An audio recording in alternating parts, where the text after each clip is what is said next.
Hi అండి. అస్సలాము అలైకుం. ఎలా ఉన్నారు అందరూ? బాగున్నారా అండి? ఏం తిన్నారు?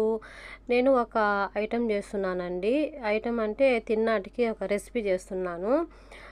గెస్ చేయండి అదేంటో నేను చేసే రెసిపీ. దీనికి అవి ఆవాలండి.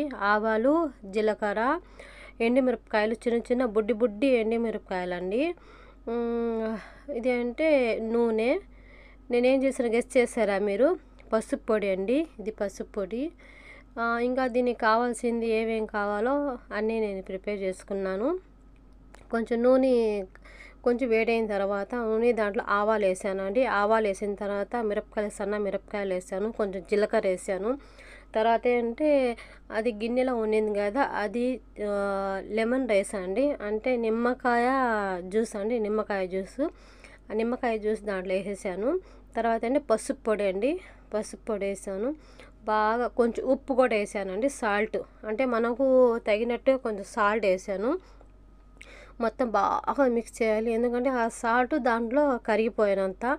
ఎక్కువగా ఉడకబెట్టకూడదండి ఇది, ఎందుకంటే ఎక్కువగా ఉడకబెడితే మళ్ళీ ఒక చేదని వచ్చేస్తుంది, చేదు వస్తుంది, దానిది టేస్ట్ అని పోద్దండి. మీకు తెలుసో తెలియదు, నాకు తెలియదు, కానీ నాకు తెలిసి ఏంటంటే ఎక్కువగా మనం ఇలా ఉడకబెట్టాము ఎక్కువగా, దాని టేస్ట్ కూడా వెళ్ళిపోద్ది, అదొక రకంగా టేస్ట్ మారిపోద్ది.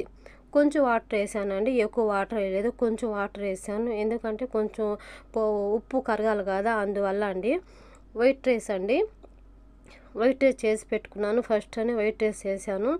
దాంట్లో వైట్ రైస్లో మొత్తం అది మిక్స్ చేస్తున్నాను. మనకు కావాల్సింది, మనకు ఎప్పుడైనా కూడా కావాలి అనుకుంటే అలా చేసి పెట్టుకోండి మీరు ఫ్రిడ్జ్లో. అంటే ఇప్పుడు నేను కోయిట్లో ఉండి చేస్తున్నానండి ఈ పదార్థం అంటే ఇది రెసిపీ. దీని పేరు అంటే పులిహోర అండి. పులిహోర, లెమన్ పులిహోర అంటే నిమ్మకాయ పులిహోర. నిమ్మకాయ పులిహోర మన ఇండియన్ స్టైల్లో, మన ఇండియాలో చేసుకునే తినేది. ఇక్కడ నేను కోయిట్లో ఉండి చేస్తున్నానండి, కానీ మా ఇంట్లో చేసుకొనివ్వరండి. మా ఇంట్లో లేరనే నేను కొంచెం చేసి పెట్టుకున్నా కూడా కొంచెం డబ్బాలు వేసి పెట్టుకున్నాను. కొంచెం అయితే అన్నంలో కలిపి పెట్టుకున్నాను.